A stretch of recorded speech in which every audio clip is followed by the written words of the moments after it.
Oi pessoal, tudo bem? Quarto dia, cá estamos nós, com esse propósito de ler a palavra em um ano aproximadamente. Eu tô muito feliz porque eu tenho um monte de coisa maravilhosa que eu gostaria de compartilhar com vocês.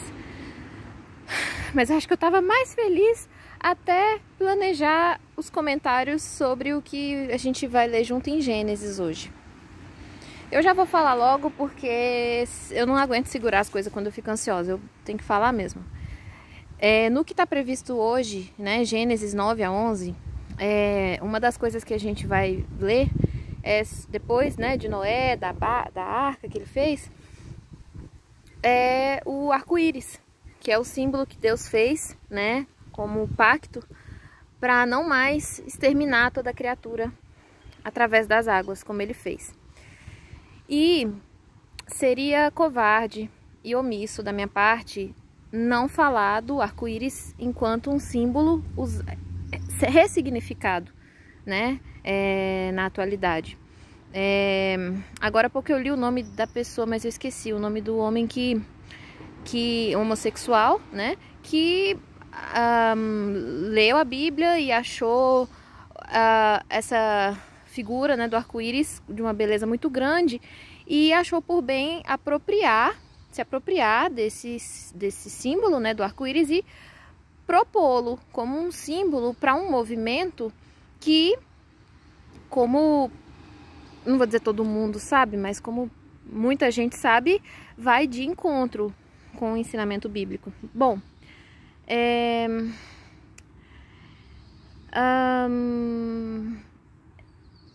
eu já tô aqui pensando. Bom, a gente vai chegar lá. Muito bem. Eu confesso pra vocês que eu tô tensa, tô nervosa, tô com medo, porque existe essa ideia, e eu já passei por isso várias vezes na vida, de quando você manifesta que você não é favorável a uma prática, a uma ideia, as pessoas pensam que necessariamente você odeia quem faz isso, que é uma mentira, né?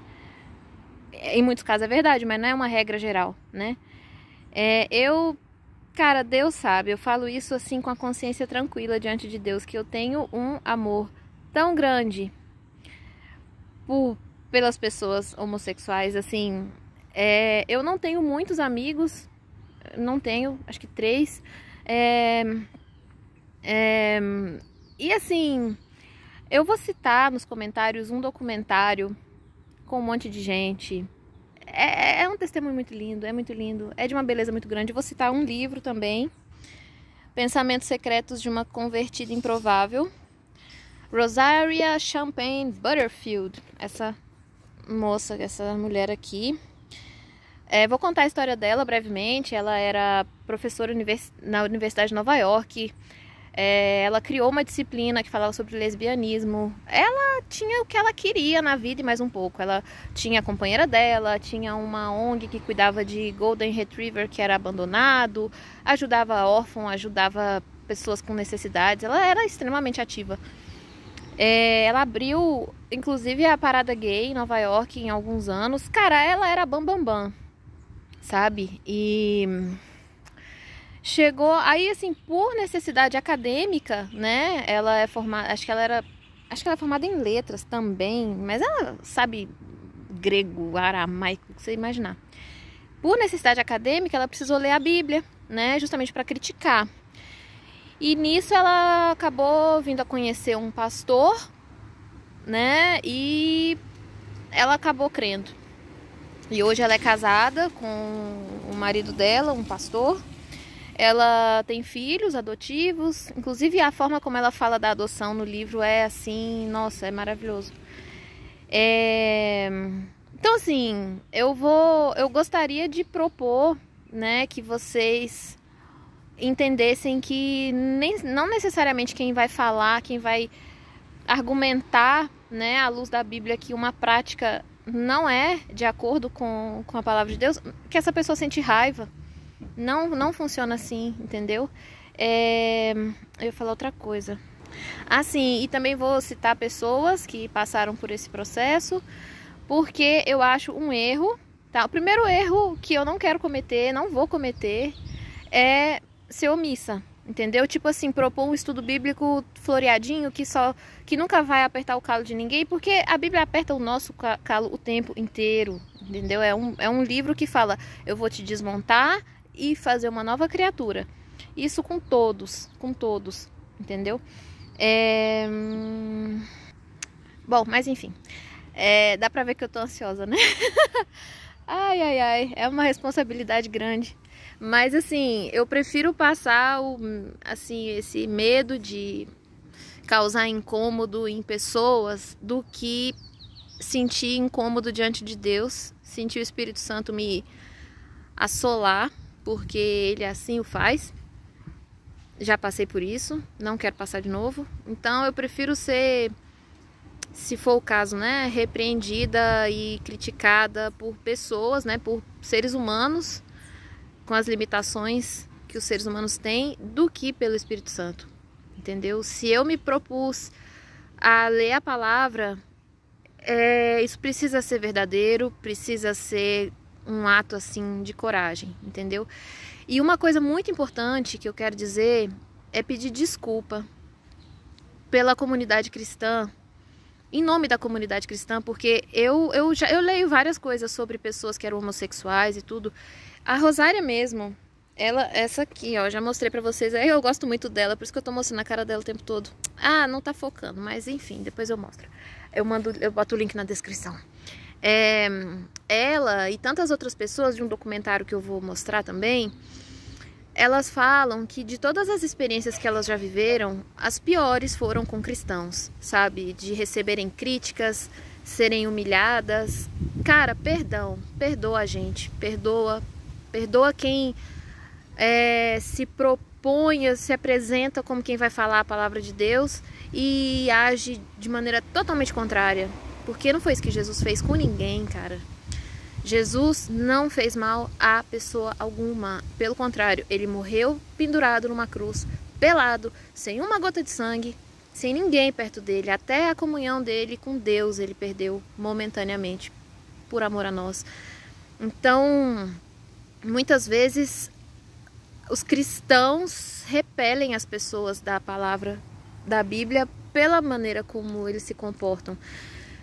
E também não deixem que isso seja uma desculpa para você repelir a mensagem como um todo, porque, acima de tudo, a palavra de Deus foi escrita por Deus, então é com Ele que você tem que ajustar as contas. Você nunca pode culpar a pessoa, sabe? Eu quero dizer assim, uma vez uma pessoa me viu agindo de maneira totalmente reprovável, e eu reconheço completamente isso.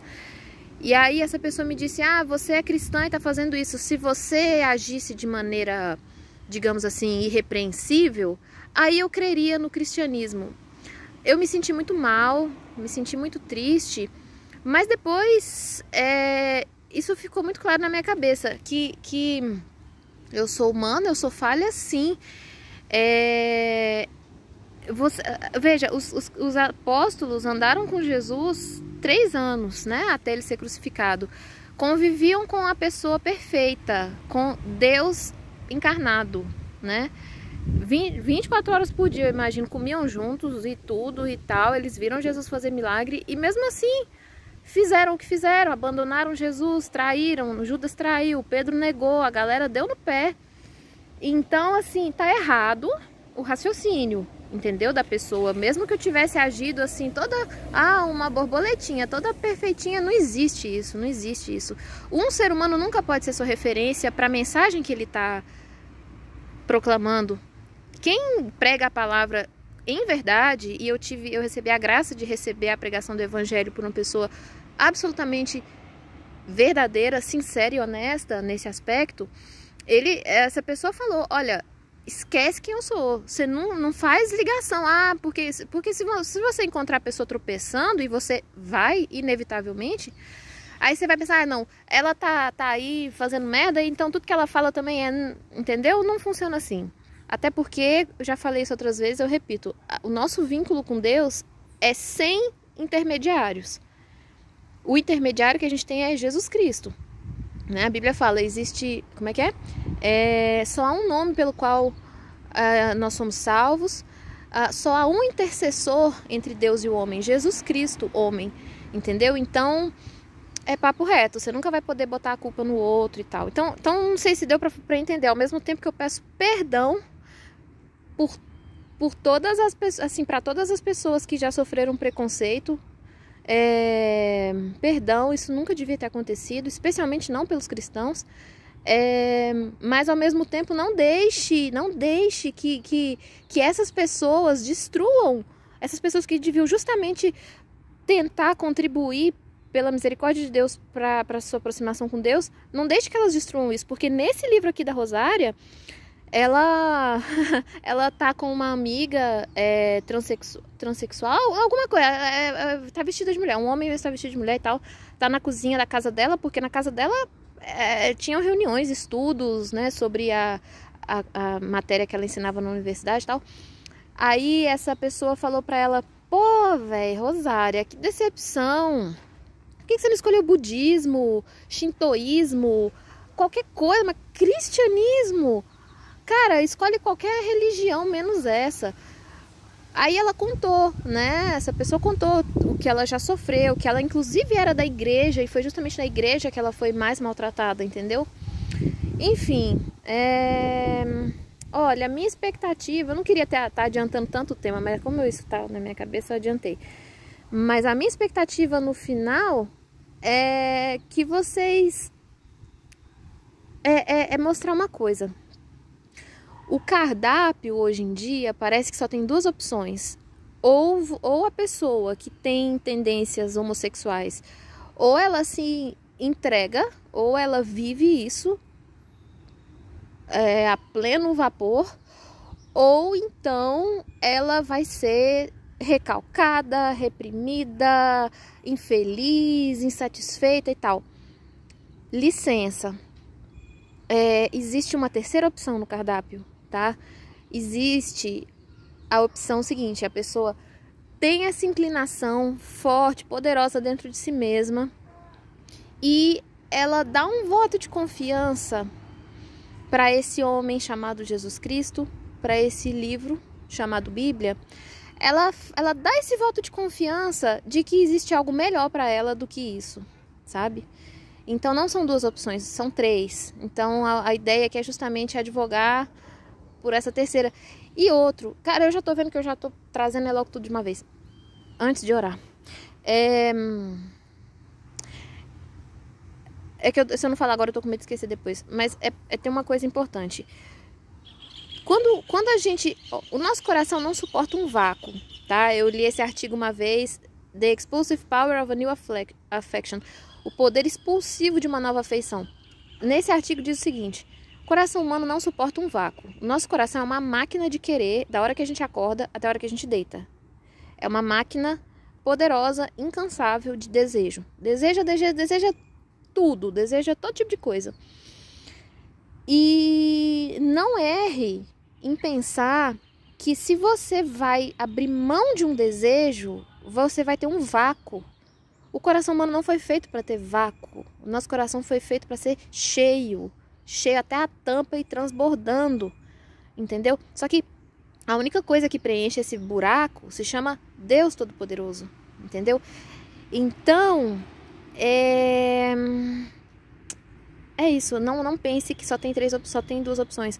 Ou você se entrega a isso, ou você vai ser extremamente infeliz. Não.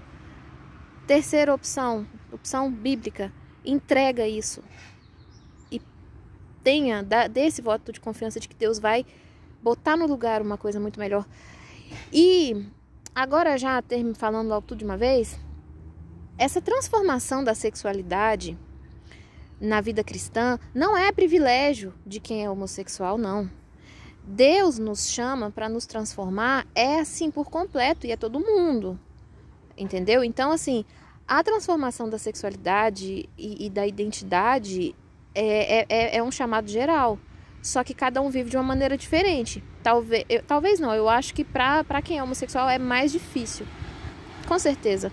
Mas não que eu também não tenha passado por isso, não passe, né? É uma vivência constante. Assim, aí agora eu vou citar um pregador sensacional que um amigo me apresentou, né, chamado Dan Mohler. Ele é uma pessoa fascinante. Eu vou botar link na descrição de pregação dele. Dessa especificamente eu não sei porque eu não vou achar. Mas assim, o que eu tô querendo dizer com isso? Ele é casado, tem a esposa dele e tal.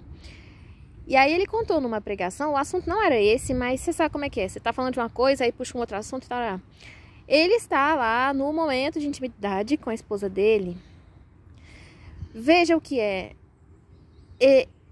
O ato, né, sexual na vida cristã, não, como todo o resto, não é para ser, não foi feito para nós, entendeu? Não foi feito para você vivenciar com as suas visões, com as suas, tipo, não foi feito para você, amigão. Nós não fomos feitos para nós mesmos, entendeu? É isso. A gente foi feito. Deus tem um criador e tem a criatura. O criador faz a criatura e a criatura foi feita para ele. Entendeu? Deus nos fez para nós o honrarmos, o louvarmos. E isso não é chato nem tedioso. Eu achava que era. Eu passei muitos anos da minha vida pensando que isso era um saco. Eu preferi dormir. Não é. A gente pensa isso quando a gente não sabe o que é. Na medida que a gente vai vivendo, é viciante. Você não quer mais nada da sua vida. É pior que cocaína. Oh, perdão se eu estiver falando pecado. Na hora lá da intimidade, o pensamento dele foi Deus. Então o homem tá lá com a esposa dele na hora do negócio. E ele tá pensando em Deus. Deus, olha isso que foi que ele falou.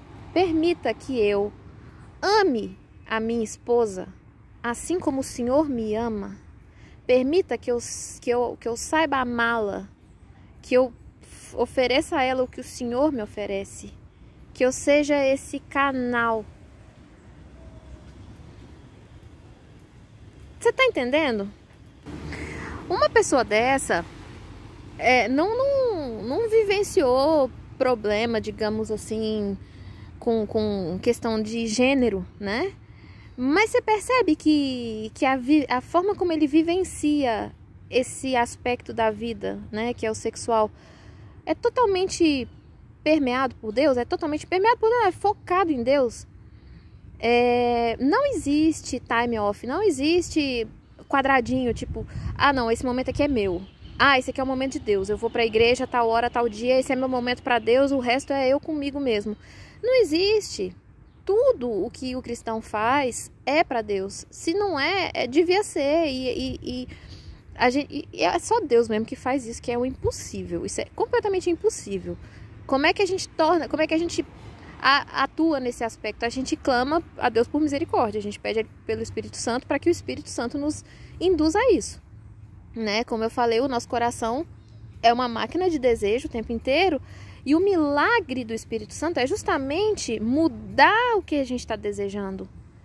A Bíblia fala, deseje... como é que é? Como é que é? Como é que é? Deseje a Deus e Ele satisfará os desejos do seu coração, sabe? Então, assim, a partir do momento que o seu desejo é Deus, e Deus nunca vai te negar Ele próprio, você vai estar feliz, tá? Então, assim, se isso que eu tô falando pra você parece uma coisa do outro planeta, extremamente tediosa, eu entendo, porque realmente isso é viver o impossível. Mas para Deus nada é impossível, tá? Agora eu estou um pouco mais aliviada, eu acho, porque eu falei o que eu queria falar, ou pelo menos boa parte. Eu não sei nem se tem outra coisa que eu queria falar. Tem umas coisas lá bonitas, né? Do arco-íris e tal, que o arco-íris aparece em Gênesis, aparece também em Apocalipse, que em volta do trono de Deus tem o arco-íris e Deus fez isso para se lembrar, não que Deus esqueça de alguma coisa, mas lembrar do compromisso dele de amor conosco. E Jesus em Apocalipse, né, aparece como uma figura que tem um arco-íris em torno da cabeça. Então, quem é o responsável para que Deus não nos consuma? Quem é o autor desse compromisso de Deus de não nos exterminar, apesar do nosso pecado? É Cristo, porque a justiça foi cumprida nele. É isso, tá? Então, assim, eu acho que quando chegar em Gênesis eu já não vou ter mais nada pra falar. Era isso que eu queria falar. Eu vou botar o link na descrição. Gente, é um documentário que mexeu tanto comigo. Vocês não têm ideia. Eu acho que tem, tipo assim, quase 30 pessoas. Cada um fala um pouquinho. Homens e mulheres que eram homossexuais. com trajetórias de vida totalmente diferentes. Uns falam, né? Eles estão falando da própria vida. Alguns atribuem essa inclinação ao fato de terem sido abusados, outros ao fato de não ter tido pai, outros nada a ver, nem uma coisa nem outra. E o lindo que eu acho, que eu espero que vocês tenham curiosidade de ir lá e assistir, é um documentário que acho que tem mais de 1 hora, vale fazer uma pipoquinha, delícia, aquela pipoca premium, que é caríssima, mas é boa demais, que a flor dela é grandona, então a parte branca quase não tem piruá. Enfim, o mais bonito é o privilégio que essas pessoas têm de switch, assim, de mudança na identidade por Cristo.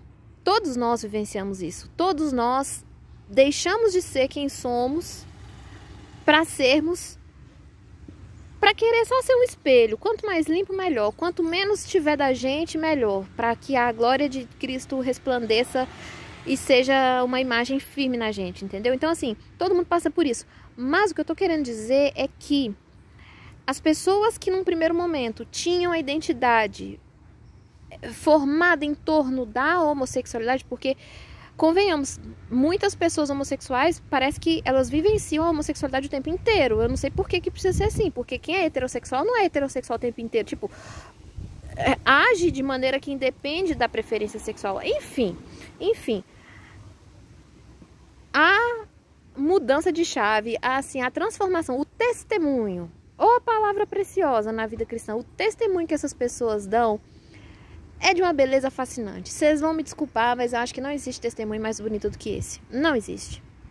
E eu vou confessar uma coisa que também pode não agradar, mas é a verdade, eu vou falar.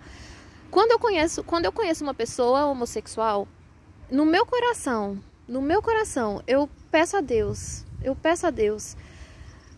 pra, em algum momento, sabe, tocar o coração dessa pessoa. Talvez num momento, assim, de fossa total, num momento em que essa pessoa esteja triste, porque são nessas horas que a gente entrega as rédeas e desiste e fala, não, velho, alguém aqui tem que estar certo, eu já sei que não sou eu.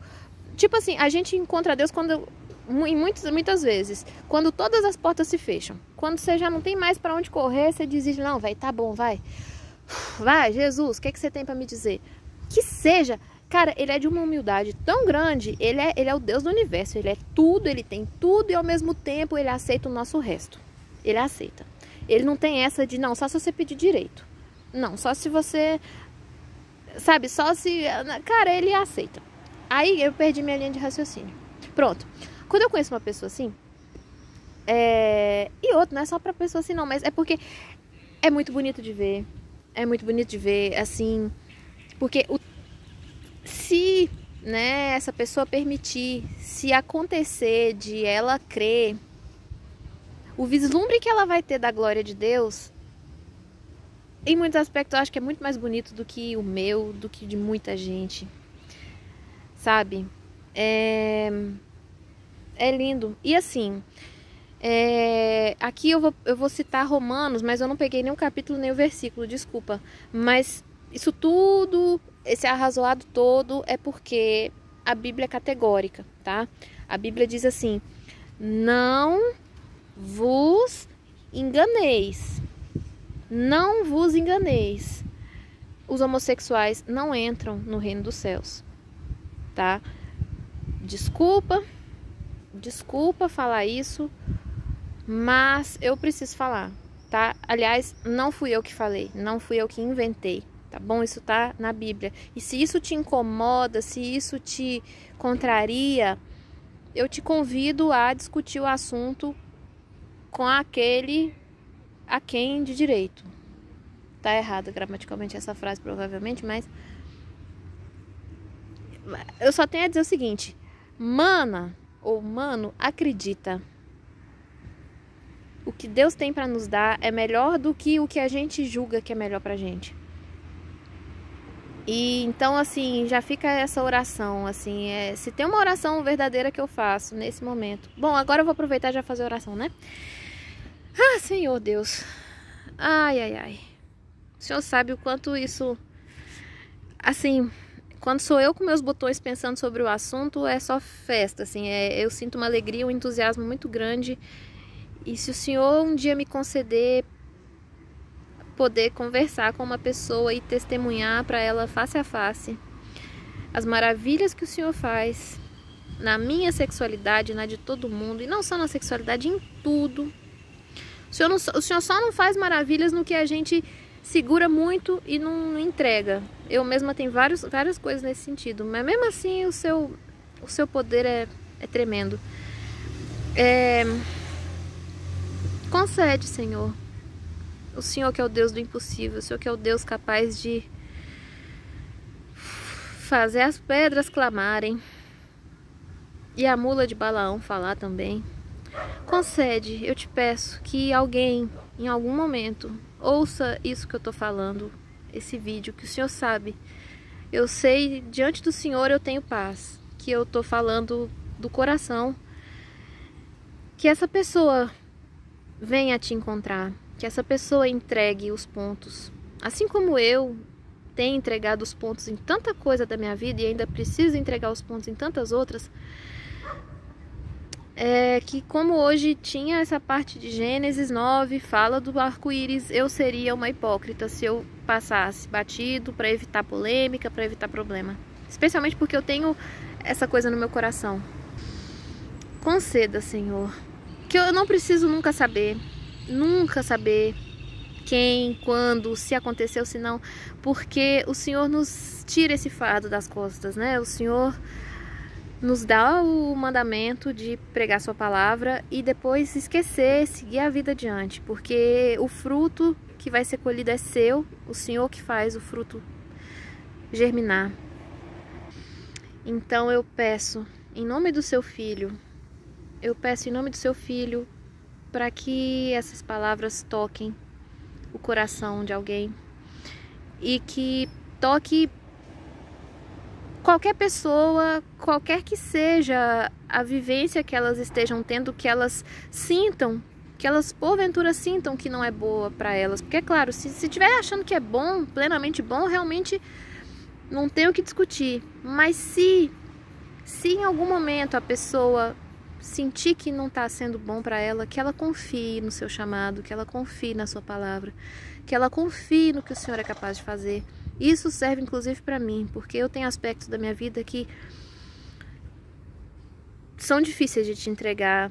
Eu resisto, mesmo sabendo que eu tô assim aos farrapos, mas eu ainda resisto assim, não nas minhas palavras, porque eu te peço para o Senhor ser soberano em relação a isso, mas no meu coração é muito difícil. Eu sei como é que é. Cada um tem sua questão. Então, com essa oração totalmente, sei lá, aceita, Senhor, aceita o clamor do meu coração, do nosso coração. Tenha misericórdia, realiza a sua obra. Nos liberte de nós mesmos. Nos liberte de nós mesmos. Nos liberte do pensamento de que nós sabemos melhor do que o Senhor alguma coisa. Conceda que o nosso coração queira perseguir sua lei, queira virar sua lei do avesso e entendê-la, e que a gente entenda que os seus mandamentos são para nos proteger. O Senhor não faz mandamento para nos privar de uma coisa boa. O Senhor não faz mandamento para nos sacanear. Seus mandamentos são para nós. O Senhor tem a glória quando o Senhor é obedecido, e nós temos a paz.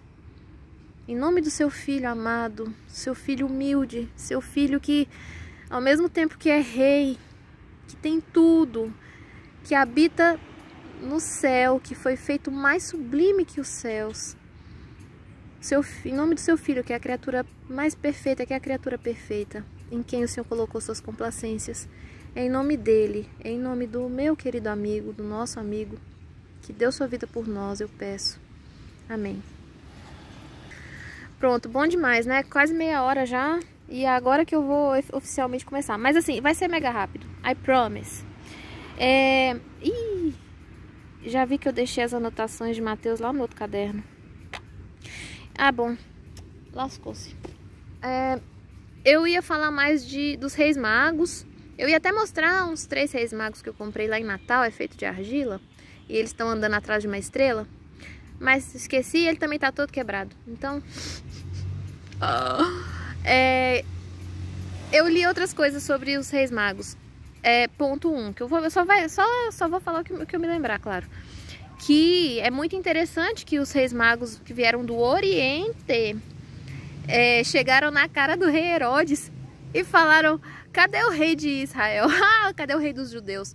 Tipo, ele deve ter falado: tá aqui, sou eu? Aí eles devem ter falado: não, o verdadeiro.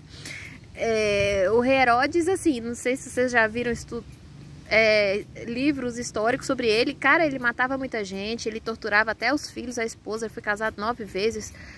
Cara, não é à toa que ele se enfureceu, né, quando soube que Jesus ia nascer e mandou matar a meninada todinha, né?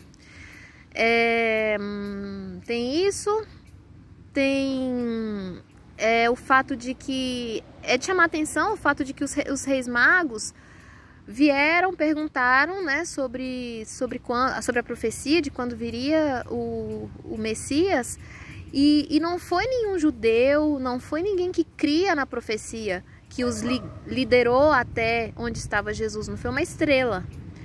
Então, foi o próprio Deus que os conduziu.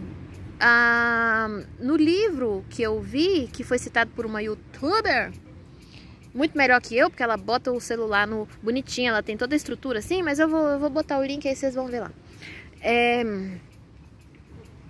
Perdi a linha de raciocínio brevemente. Assim, é a estrela que guia os magos até...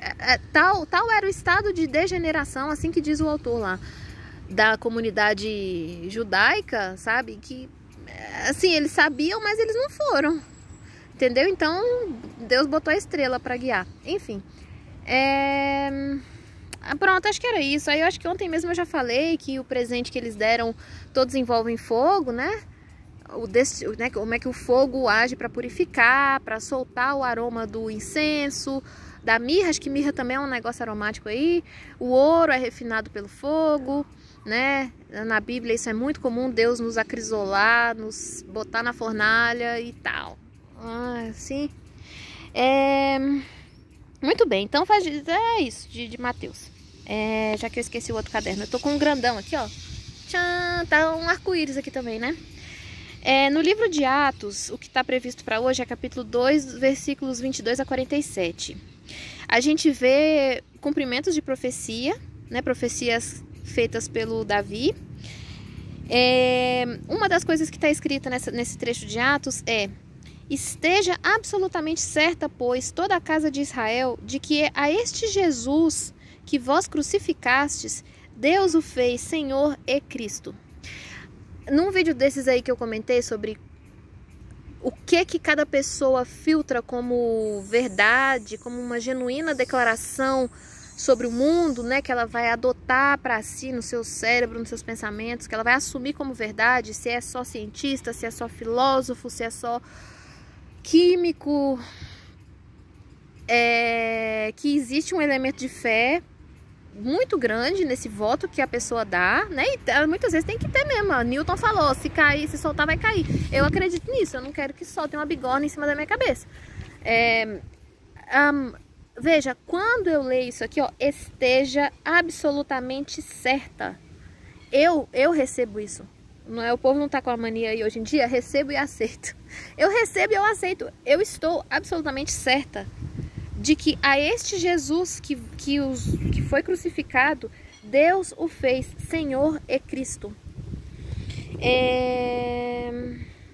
Tá. E aí, mais pra frente, está escrito que, ouvindo eles essas coisas, né, a pregação, acho que foi Paulo, né, que escreveu o livro de Atos, não sei. Compungiu-se-lhes o coração e perguntaram a Pedro e aos demais apóstolos: que faremos, irmãos? Eu acho isso aqui de uma beleza, assim, nossa, mãe, é fascinante. Que eles ouviram a pregação e o efeito da pregação no coração deles não foi de empedernir, foi de compungir o coração. Eles ficaram tocados por isso e eles pediram uma instrução: o que fazer? Me lembra muito lá em Paulo, lá em Atos 9:5, né? Quando Paulo tá lá com sangue nos olhos para tocar o terror, matar um montão de cristão, antes de ser convertido, obviamente.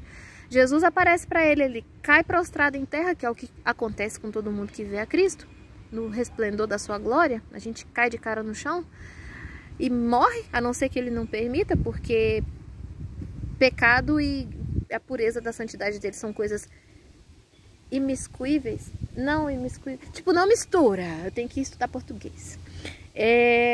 A primeira coisa que Paulo fala diante do que ele vê, ele fala: quem és tu, Senhor? Não sabe quem é, mas sabe que é Senhor, entendeu? Então essa atitude assim de, tá, agora eu preciso de instrução. O que eu fazia, quem eu era, como eu lidava com a vida até antes disso acontecer era uma coisa, agora é outra. Eu preciso de recalcular minha rota a partir desse momento. Isso a gente vê aqui também, ó.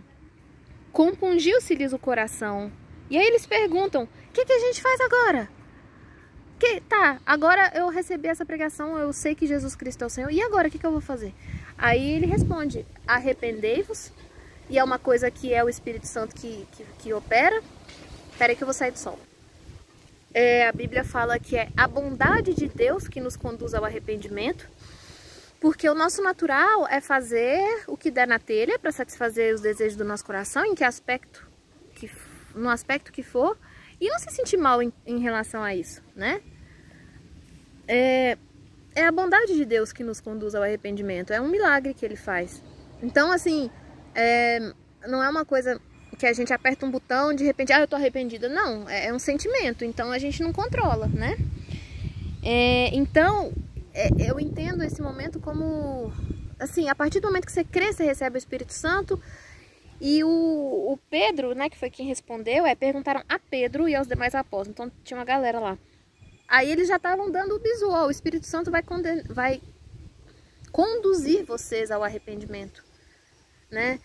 Assim, eu acho que uma boa maneira de entender isso é tipo, filho que apronta alguma coisa, faz uma sacaneada legal e não se sente arrependido, não sente nada. Mas se por algum motivo depois o pai ou a mãe descobre e fica muito triste, chora, e de repente o filho olha para o pai e para a mãe e vê o ato dele à luz do que o pai ou a mãe são, ou uma pessoa muito querida, né? Se você faz uma coisa e aí depois você vê como uma pessoa que se ama muito ficou ofendida com aquilo, aí você se arrepende. Porque entrou um outro sentimento no jogo, entendeu? Antes era você e o objeto, você e o ato, com as suas referências, com a sua visão, com os seus apetites. Aí vem um elemento externo que traz uma luz diferente para o que você fez. E essa luz diferente é geralmente o sofrimento dela diante do que você fez, entendeu? Então, assim, o pecado não é um problema entre você e quem você aprontou em primeira instância. Tanto que Davi mandou matar... Alguém atende o telefone, por favor? Davi mandou matar a esposa, o marido da moça, a Batseba, né? Cara, mandou matar, ficou com ela, não sei o que, não sei o que. E ele pede perdão depois, quando ele fica arrependido, com a maravilhosa exortação do profeta Natan, né?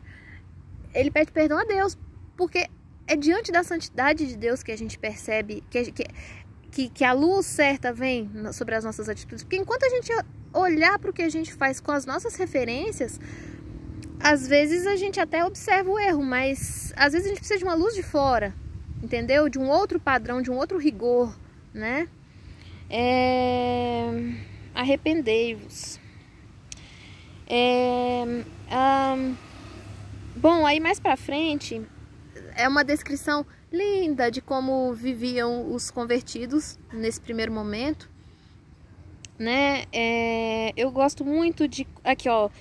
Todos os que creram estavam juntos e tinham tudo em comum. Veja como o amor de Cristo nos agrega e nos impele a dar. E pelo contrário, todo sintoma de depressão, tristeza, egoísmo, essas coisas ruins que nos matam aos poucos ou aos muitos, nos impele a ficar afastado, isolado, a ter uma visão assim, eu preciso segurar isso aqui, não vai dar pra ninguém, é só meu, entendeu? o amor de Cristo nos impele a congregar e a entregar tudo. Jesus fez isso porque ele estava cheio de amor. Eu li em algum lugar que a alegria do cristão está mais em perder do que em ganhar. Porque quando a gente perde, a gente ganha mais de Cristo, né? Isso em todos os aspectos. Quando perde psicologicamente, né, alguma coisa, tal, a gente sabe que esse buraco vai ser suprido por ele, porque a gente vai pedir por oração e ele vai estar do nosso lado, né? Eu amo isso aqui, ó. Um dia eu quero ter na cozinha da minha casa um negócio escrito assim, daqueles negócios que o povo faz que fica lindo, lettering, né? Que tem umas técnicas assim, de pintura no pincel e tal. Eu quero ter na cozinha um dia isso aqui, ó. Tomavam as suas refeições com alegria e singeleza de coração. Eu acho isso lindo, lindo. Eu imagino um bando de gente sentado assim numa mesa de madeira simples, sentado nos tamburetes, comendo um pãozinho simples também, tomando o que quer que seja, mas numa alegria tão grande. Isso é tão diferente do que a gente tem hoje em dia. A gente tem uma abundância muito grande, uma fartura muito grande, dependendo de onde, né, que também tem muita miséria, mas assim, no meu meio, eu vejo assim, fartura de alimentos e tal, mas uma escassez tão grande de sentimento, sabe? Muitas vezes eu vejo pessoas reunidas em torno de uma mesa, mas uma desolação, sabe? Assim, um silêncio, ou se existe interação, uma coisa tão superficial, né? Então, assim, que Deus nos abençoe nas nossas refeições, que elas sejam, assim, nada perto da abundância, da graça e da glória dele em torno dessa mesa, sabe? Porque Deus já me fez observar várias vezes, assim, que às vezes até doía ver tanta fartura de comida, tanto requinte numa mesa e tal, e tanta sequidão, tanta inanição espiritual em mim, em quem estava do lado, sabe? Então eu leio isso aqui, que comiam com alegria e singeleza de coração, acho lindo. Claro que a alegria e singeleza de coração também pode ser num banquete, com certeza. Inclusive com Deus vai ser, porque, cara, Deus é exagerado, ele, né, a promessa, Davi fala, meu cálice transborda, e o trono de Deus é cheio de raio em volta, e pedra preciosa, e os anjos clamando noite e dia sem parar, santo, santo, santo é o seu nome. Então, assim, o céu a gente já sabe, que a Bíblia já nos deu spoiler, é um lugar barulhento, cheio de gente, e é uma abundância de comida, é uma abundância de tudo. Assim eu entendo. Pois é, isso de Jesus nos impelir a dar, a dividir, é porque quando ele é nosso tesouro, né, e ele vai se tornando mais e mais nosso tesouro à medida que a caminhada vai acontecendo. Quanto mais a gente conhece a ele, mais a gente quer. Quanto menos a gente conhece, menos a gente quer, né? Eu ainda quero querer muito mais, com certeza, porque ainda tem coisas, muitos aspectos na minha vida que obscurecem a luz dele. Mas ele é misericordioso, ele é fiel, ele nos toma pela mão na caminhada e ele faz um milagre, sabe? Mas enfim, quando ele é o nosso tesouro, e nosso coração tá nele, veja, ele não é um tesouro que a gente quer encastelar, que a gente quer guardar, não, Jesus é só meu. Nossa, mas muito pelo contrário, quanto mais a gente ama, mais a gente quer ver todo mundo sabendo, entendeu? É que nem conhecimento, quanto mais você distribui, quanto mais você ensina, mais você vai aprendendo, né? Cada vez que você ensina uma coisa, você vai aprendendo mais. Cansei. Salmo 4 tá acabando, ó. Salmo 4, olha só, assim, ó, ele começa, eu acho que ele começa assim, é que eu não tô com minha Bíblia, eu tô só com o caderno. Responde-me quando clamo, ó Deus da minha justiça. Aqui eu queria chamar a atenção pra ousadia, não que, assim, aqui ele tá, o salmista tá falando, responde, né? No Salmo, um dia eu quero fazer um estudo só sobre o Salmo 119, que ele é gigantesco, ele é maravilhoso, e eu contei nele nada mais, nada menos que 83 pedidos que o salmista faz. Cara, então ele pede, mas ele pede com gosto. E Deus fica muito feliz. Muito feliz. Não é que nem o nosso pai ou mãe aqui na terra, que se a gente pedir demais, tem hora que cansa, porque os recursos são limitados dos nossos pais aqui, né? De dinheiro, de tempo, de tudo. Não é assim com Deus. Não é assim com Deus. Eu acho que se a gente pedir o tempo inteiro, Ele vai ser muito feliz, vai ser muito glorificado e honrado com os nossos pedidos. E o milagre maravilhoso é justamente que, à medida que a gente vai caminhando, a gente não pede coisa daqui desse mundo. A gente não pede, eu quero um Porsche. Eu quero um emprego de 20 horas para ganhar 60 mil. Eu quero uma televisão, não sei o quê. Não, não. A gente começa a pedir o Espírito Santo. Que venha feito um raio, assim, ó, pá, e faça um milagre de nos transformar. A gente pede a paz de Cristo, a gente pede a abertura dos nossos olhos, da nossa mente, do nosso coração para entender a palavra. É esse o milagre, entendeu?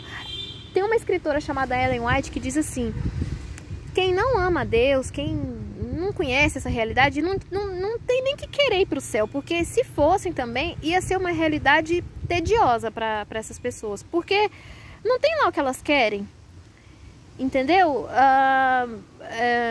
Jesus fala que o reino de Deus não é comida nem bebida, mas justiça, paz e tal. Então, não é lá, o céu não foi feito para satisfazer nossas vontades carnais. Então, Deus vai nos santificando, vai transformando nosso coração a fim de que a gente deseje o que Ele promete. Eu sei que ainda é uma coisa muito incipiente no meu coração. Eu peço a Deus para tornar isso uma realidade cada vez maior, que eu seja uma pessoa focada na eternidade, entendeu? É como C.S. Lewis escreveu: quanto mais a gente... Como é que é? Ele fala assim que as melhores pessoas para cuidar do aqui e o agora, seja no trabalho, em casa, na obrigação que for, são justamente as pessoas que estão com a cabeça lá no além, na eternidade. Entendeu? Porque relativiza tudo, relativiza o grau de esforço que você vai botar, seu papel aqui, o tamanho, a proporção que cada preocupação pode ter na sua cabeça. Cara, aí é Deus, milagre acontecendo galopante.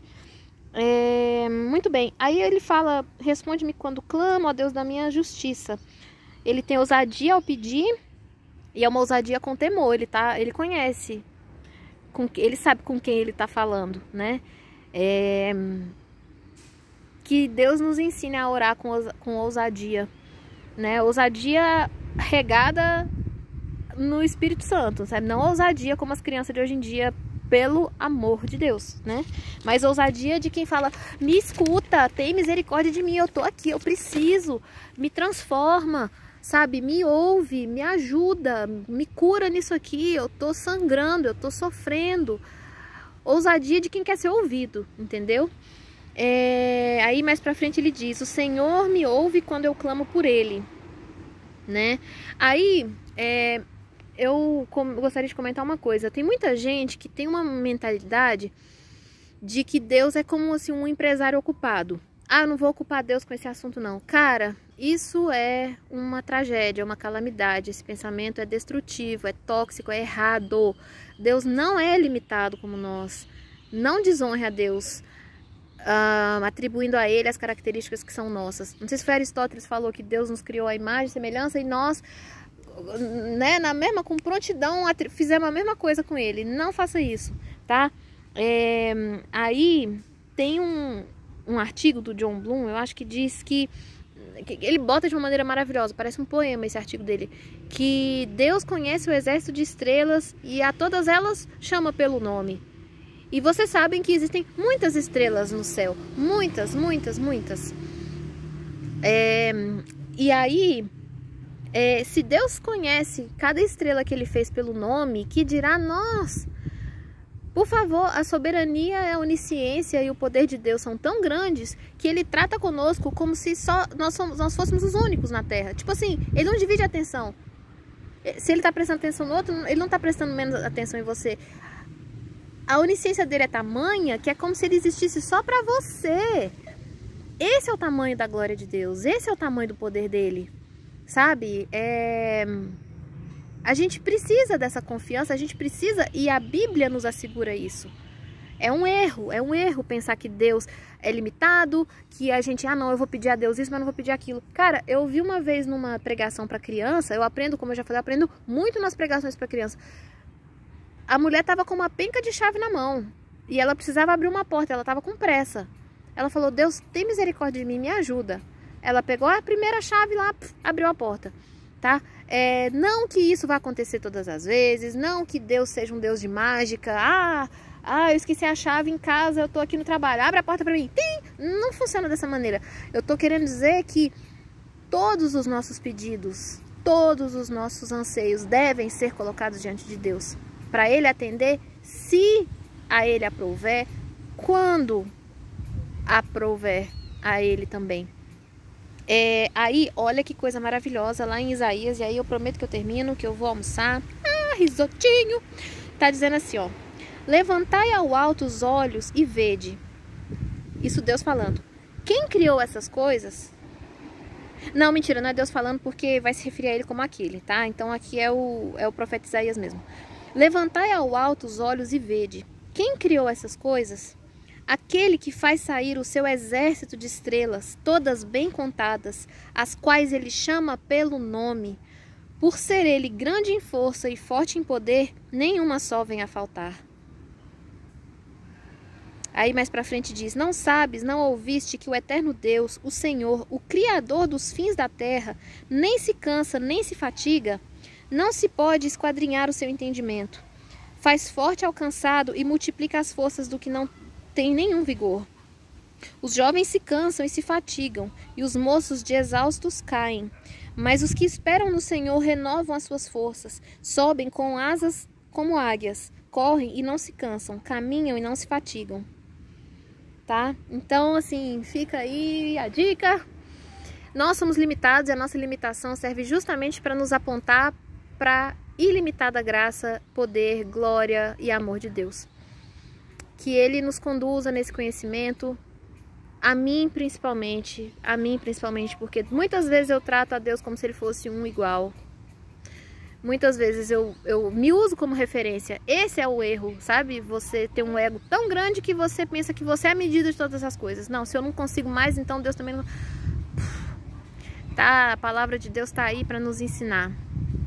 Para nos ensinar a verdade. Que o Senhor tenha misericórdia de nós e nos abençoe com entendimento, fé no Filho dele, e que Ele abençoe nosso coração com muita alegria, porque o nosso Deus é um Deus muito alegre, é um Deus de plena felicidade, é um Deus que quis formar para si uma família, entendeu? Uma família grande, uma família feliz. Aí é isso, viu? Obrigada por tudo, desculpa qualquer coisa, desculpa qualquer coisa mal falada e tal. E a dica é sempre essa: vá ver a Bíblia, vá ler com suas próprias pernas, com seus próprios olhos, porque se eu estiver falando errado, Deus tem misericórdia de mim, mas seu problema, sua questão é com Deus. Então é bom você ler sozinho e ter suas conclusões. Enfim, bom domingo, gente. Agora eu vou embora mesmo.